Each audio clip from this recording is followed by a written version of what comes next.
আজ একটা সুন্দর পনির রেসিপি। পনিরটাকে পরিষ্কার করে ধুয়ে নিয়ে কেটে একটু ভেজে নিচ্ছি। একটু হালকা লাল লাল হবে, তারপরে একটা বাটিতে তুলে নিতে হবে। এইবার এই বাটিতে তুলে যদি একটু জলে ভিজিয়ে রাখা যায় খানিকক্ষণ, তাহলে খুব ভালো হয়। তারপর আলুটাও দিয়ে দিয়েছি।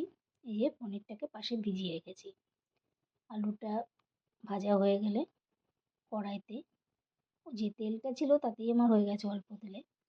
একটা তেজপাতা, গরম মশলা, একটু জিরে, সাদা জিরে ফোড়ন দিয়ে দিই। এটাকে ভালো করে একটু ভেজে নেব।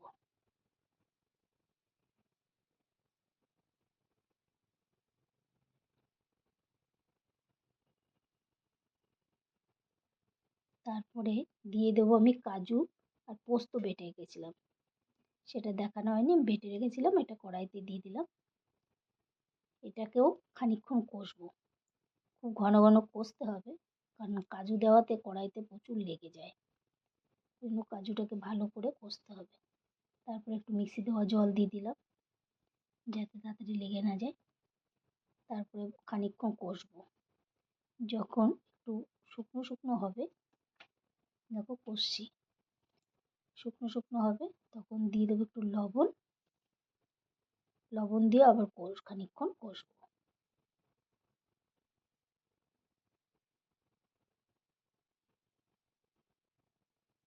যখন জলটা অনেকটা শুকিয়ে আসবে, দেখো, আর এদিকে কড়াইতেও বারবার লেগে যাবে, ওই জন্য আস্তে আঁচ কম করে দিয়ে এটাকে কষাতে হবে।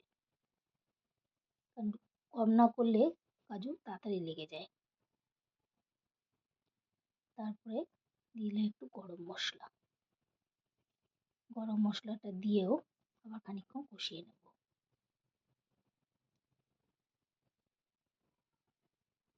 পরে আর গরম মশলা দেবো না, এখনই দিয়ে দিলাম।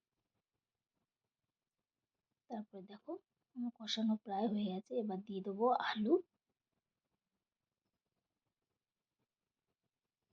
আলুটা একটু নাড়িয়ে চাড়িয়ে নেব। যখন ভালো করে লেগে যাবে, তখন দিয়ে দেবো পনিরটা।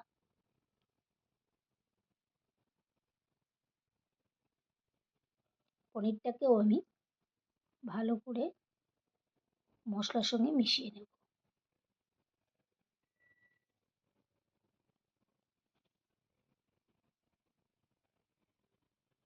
এই রেসিপিটা আমার খুব ভালো লাগে। কম মশলা, যারা তেল ঝাল মশলা খেতে পছন্দ না করে তাদের জন্য খুব ভালো। তারপরে দিয়ে দিলাম জল। জল আপনারা যেটুকু রাখবেন আপনাদের প্রয়োজন মতোই দেবেন।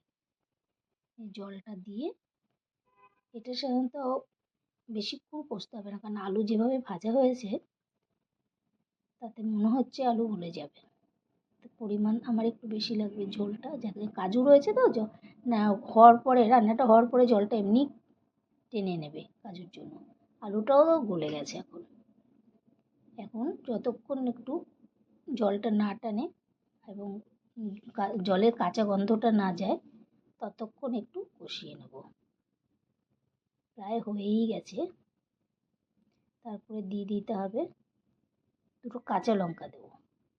দুটো কাঁচা লঙ্কা দিয়ে দেখো আমার কমপ্লিট।